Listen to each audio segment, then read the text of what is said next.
Today, our guest is Roger Kunz. Roger came from a very different background than most of you are aware of, and he has a perspective that is very important because his perspective is that of a male. Roger, would you tell us about your history? Well, good morning, Rebecca. I grew up in a large family and left home at a very young age. I think it's because we just had a lot of problems. Will you please tell the listening audience what constitutes a large family in this case? Well, I have about 25 sisters and 9 brothers, and I'm the oldest of 10 boys. My father was a narcissist and an alcoholic, and that's another thing that happens in polygamous families is there's a lot of alcoholism on the men's side. And I think it's because of the obligations that they've got, or supposedly they have. In my case, I very rarely ever saw my father. That's about it. Well, I don't know. How did he handle his obligations as a father? Well, he didn't. He very, very rarely came around. He didn't supply any sort of support. My mother was left with 6 children. She was trying to support these 6 children. It was a very poor situation. We did all kinds. How many wives did your father have? Well, he had 4 wives at that time. And we didn't live in the same structure. We rented in our case. My mother was very subservient. She never ever dared say anything to him, pro or con. However, she wouldn't have changed it for anything because of her belief. That's one reason why I left. I left home about 3 or 4 days before I turned 14 years old. And I left because that made one less for her to have to feed, and I wasn't old enough to have a job at that particular time to be able to help the family in any way. My outlook on the whole thing was pretty bad right from the get-go. I had many times heard my mother cry at night because she didn't have the food to feed her children. It was just, to me, it was a nightmare. Were all of your father's wives that poor? No, unfortunately, there's always a favorite wife. Generally speaking, that would be the most educated one, but that's not always true. It can be the person who has the more forceful personality, and that was the way it was in our family. How was your mother treated compared to the other wives? In other ways, I mean, emotionally. Emotionally, there didn't seem to appear to be anything. I had never known my father to ever show any emotion, even like kissing a wife goodbye, this type of thing. I never ever saw that. You mean affection? The only time, excuse me. You mean affection instead of emotion, don't you? Did he show negative emotion or no positive emotion? And no positive emotion. Wow. Did he ever do anything with you as a father? No, no, I never went to a ball game. I never went to a show with him. I never went anywhere with him. He was like non-existent. I'd never known him to ever go to any school functions or even be interested in what you were doing in that line. But any time that I was out of line, he would take it out on her. You know, it would be her fault that I was seen downtown in Salt Lake City. You know, this type of thing. On your mother, that is. He would take it out on your mother.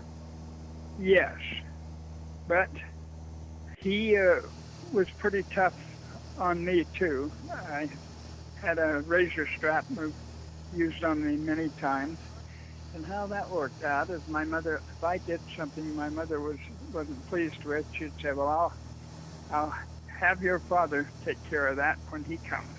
And she would tell him that I had a spanking or whatever coming, and he would take off his belt or whatever. I know one time he was drinking and he used a 2x4 on me, and his best friend pulled him off of me and said, "You're going to kill that boy." And but I never forgot that. Wow. How old were you then? Well, that went all the way on, all the time that I was a child, this went on. 8 years old, 9 years old, 10 years old, 11, 12, so on. All those beatings took place at that time. And of course, that was in an era where people spanked their children or used a willow on them or this type of thing. What did he normally beat you with? And that was a separate incident, right? Oh yes, that was. That's one I remember very well. But he would use his belt or a razor strap, you know, was a big thing in those days because all men had a razor strap, and that would be something that would be close at hand. In between the beatings, did he treat you with positive affirmation and any kind of emotional support in between? No, never. Never. No. The only time that I was involved in anything is if I was in trouble for something. But see, the thing that made that bad when I was a child is my mother would promise me I was going to get a licking from him when he came by, and 2-3 weeks later he came by, and she tells him, and he proceeds to beat the hell out of me, and about that time I don't even know what it was for. How did you survive as a kid when you left home? Well, I lived on the street. Usually I had many friends when I was young, and believe me, I was invited to their place for a sandwich or whatever, and I have to admit that I steal money out of gumball machines and things like that. I became pretty good at it, running the streets. In the wintertime, I slept on top of a Woolworth store because there was a big air unit that came out of there. It was warm. I'd have to take a fire escape to get up there, and nobody bothered me because nobody could see me. Then in the summertime, I slept a lot on schoolyards, you know, on the lawn part or behind shrubs and things like that. It was pretty tough to go. But then I finally got a job. I was a pretty big kid. I got a job working for Utah Ice and Storage. And that's when they used to ice boxcars. And it's a dangerous thing because they take these 300 and 400 pound blocks of ice on a conveyor up, and you would have a big steel bar. And in order to get them where they had to go in, you had to cut them in half or chop them up so they could get enough in these boxcars. So, but that was a lot of money, a lot of money. And about that time, then I moved into a boarding house where there was some other people. Lady that owned that, she was wonderful. She really was. I appreciated having a bed and being served a meal or my lunch packed for me, this type of thing, you know. I kept going to school as much as I could, and I managed to finally graduate from high school. few years later, I got a couple of years, University of Utah. My kids, I have 6 daughters. They're well educated, doing fine. I have one that has a doctorate, and I have one that got her master's degree, taking medicine, and she graduated in something else. But anyway, so much for the education. I didn't give up where my father was concerned. I spent several years going out and visiting him every opportunity that I got because I didn't understand what the problem was. All I got was, well, you think you're smarter than the old man. I would get a position where I worked or whatever, and I would go there and see him, and he'd say, well, you come out here in your company car, you think you're better than the old man, and very derogatory. Many times he asked me to get off his place and not come back. Mostly that was when he was drinking. Finally, I guess I was married to my first wife for 27 years, had 6 wonderful daughters. We were divorced, and then I remarried, but no more children. And the woman I was married to was an alcohol counselor. She was very well educated. One day she said to me, she said, would you be angry at your father because if he had no legs and couldn't walk? And I said, well, of course not. She says, well, this is what you're doing. She says, you're banging your head against the wall. Your father is a narcissist of the worst kind. And he is not capable of doing what you want. That really made me stop and look at the whole situation and different things. In these polygamous families, so many of the men have the wives, whether the children are born at home or whether they're born in a hospital or whatever, give a false name. And that way it protects the man. But see, then this creates a real problem, not only with the women, but the child when they grow up. I found out that I wasn't me when I applied for a commission in the service, and I found out that I had a different name. I remember one time I was out visiting him, and he started telling me about a brother of mine, Joe. He says, Joe was so ashamed he went in the Navy and didn't even use his name. And at that time, I wouldn't have ever stood up to my father. But it just got to me. I thought, he didn't do that. You did it. That was his only identification that he had. But anyway, even that he would blame onto the child. So pretty soon I was watching all of these things. And I don't think I've ever met anybody that was more of a narcissist than my father. When you were growing up at home with your father, since you were the firstborn child, there are a lot of people that teach that the firstborn son in polygamy is very special. How special were you in relationship to your other siblings, and how special were you in relationship to the boys born to other mothers? Well, number one, there was three girls older than I was. Their mother was, at that time, was the alpha wife, you might say. They got a lot of attention, and frankly, I didn't. I always felt that my father despised me. You know, I was one of these people that his hair went up in the back of his neck when I was around, because there was nothing. There was, I didn't get held by him, nothing, this type of thing. Even today, I can remember real well being in kindergarten. Having a father just didn't happen with me.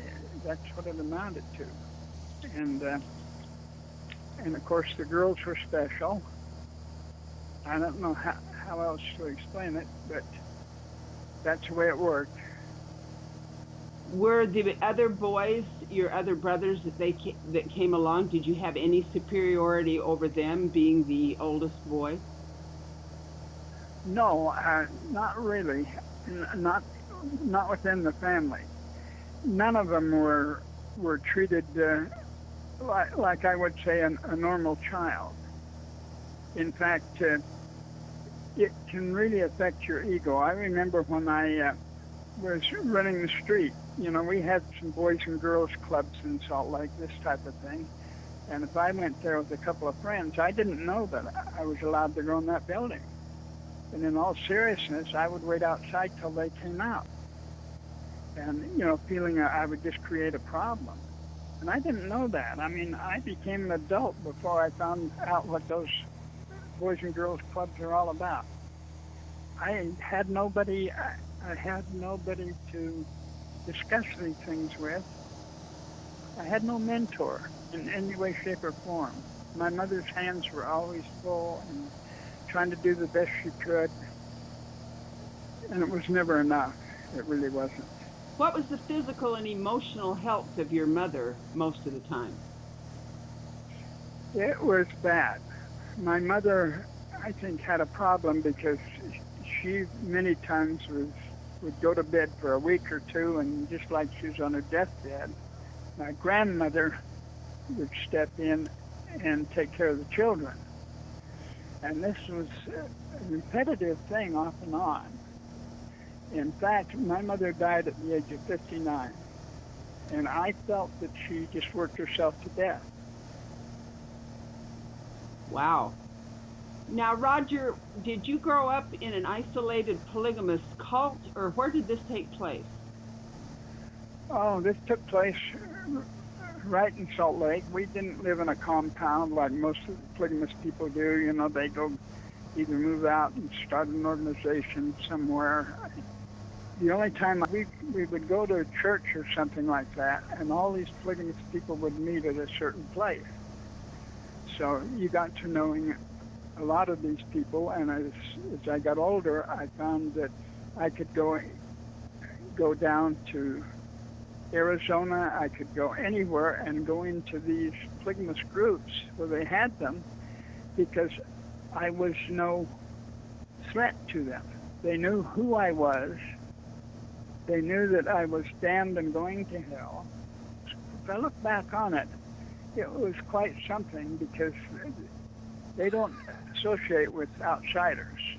But I was, because of my last name, and they knew my father, I wasn't an outsider, but I just wasn't somebody that was going to listen to what they had to say spiritually or anything else like that. I got enough of that when I was home from my mother. I never forget when I went to Arizona and I was looking for a sister of mine, and I went down there, had a company car, Caterpillar tractor, and on the side of my car was my name, because I had to be on a lot of movie sets and this type of thing, you know, because we supplied their equipment. I went down to Short Creek, that's what it was called at that time. Everybody just disappeared off the street, just like somebody rang a bell. And out come, I think his name was Jessup. He was the sheriff. And he came out and said, what can I do for you? Something similar to that. And I had my arm out, the window rolled down, covering my name. And I just lifted my arm up, rubbed my face, my cheek, and I said, well, I was looking for a sister of mine. Oh, are you Morris's boy? When they saw the last name.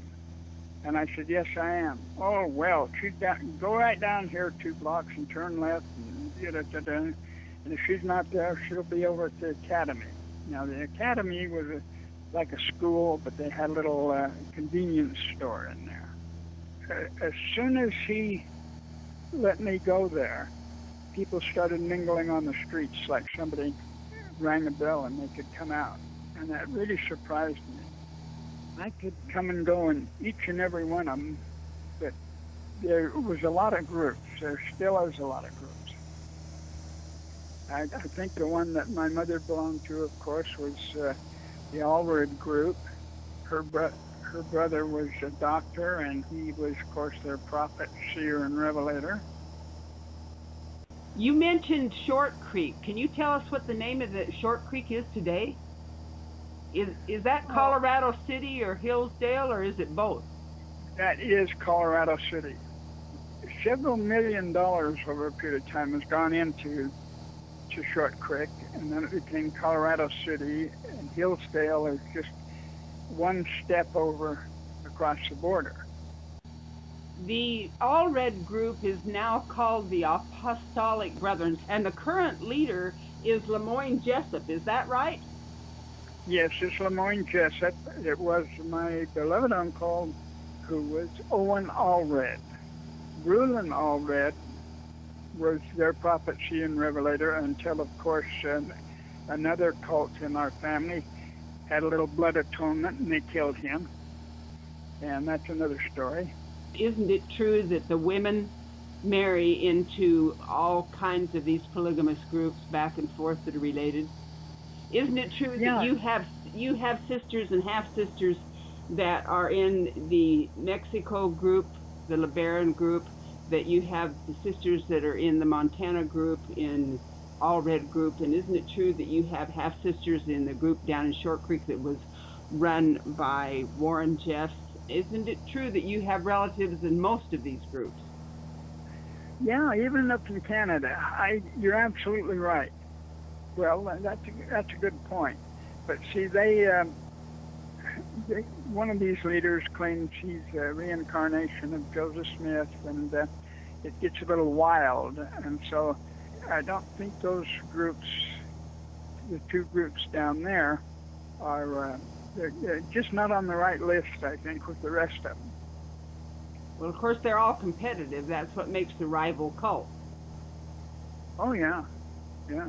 Well, it's kind of interesting that they blame their current behavior today, no matter how it violates human rights, onto somebody that lived 150 years ago. But the Muslims, do the same thing, and they blame it on to Abraham. Jewish polygamists do the same thing, and they blame it on to King David. It's interesting how narcissists get their permission to be entitled to do anything they want to, and it's always somebody else's fault. So I'd like to ask you, in regard to that question or that analogy, is the way you were treated as a child typical in polygamous families, or was that unique? I think that somewhat unique on the way a lot of these polygamous families treat their kids just great. Children are valuable, especially when they get older and they can work. I would say my situation was more unique than other fathers I saw in these groups. Know nothing about the inside of what goes on. Really, these women turn out to be slaves. Now, let me give you an example. Here's a young girl, and she gets married, and she has 4 or 5 kids. And one day she looks at it and says, "My God, I don't want to live like this. I can't take it. I don't really have a husband. He's sharing himself with all these other women, and there's no man that can take care of all those women and give them the things in life that they deserve, let alone proper sex life or anything like that." What are these young people going to do? They've got no education. They can't go, and they're all threatened with having their children taken away from them if they leave. And nobody wants to talk about this. I see on the TV and everything when these people that are getting paid for doing it, big love and all this sort of thing, it's all a bunch of baloney. They're showing the best possible side of the way it's supposed to be. But if anybody says, "Well, what happens if you leave your husband?" and get them to talk, which they won't get them to talk. Let me give you an example. When all these people were arrested in Texas, you saw these people on television and everything, and they walked around like zombies. And that's because virtually they were. They were been instructed all their life from the time they got out of the cradle of what to answer to people and what not to. The rest of the world is an enemy. They'll tell these people only what they've been taught to tell them, or they're violating a lot of covenants. When you say in the polygamous families, most of them treated their children well, if they never had a relationship with their children, if they never had an emotional relationship maybe you got more than most kids, but do they all use corporal punishment? Do they spend time with their kids? What psychological and emotional needs that are met with all those children? How can that be? Well, it can't be. I've seen people who try real hard to do that. They put themselves out to take their young boys to a gun show or something like this.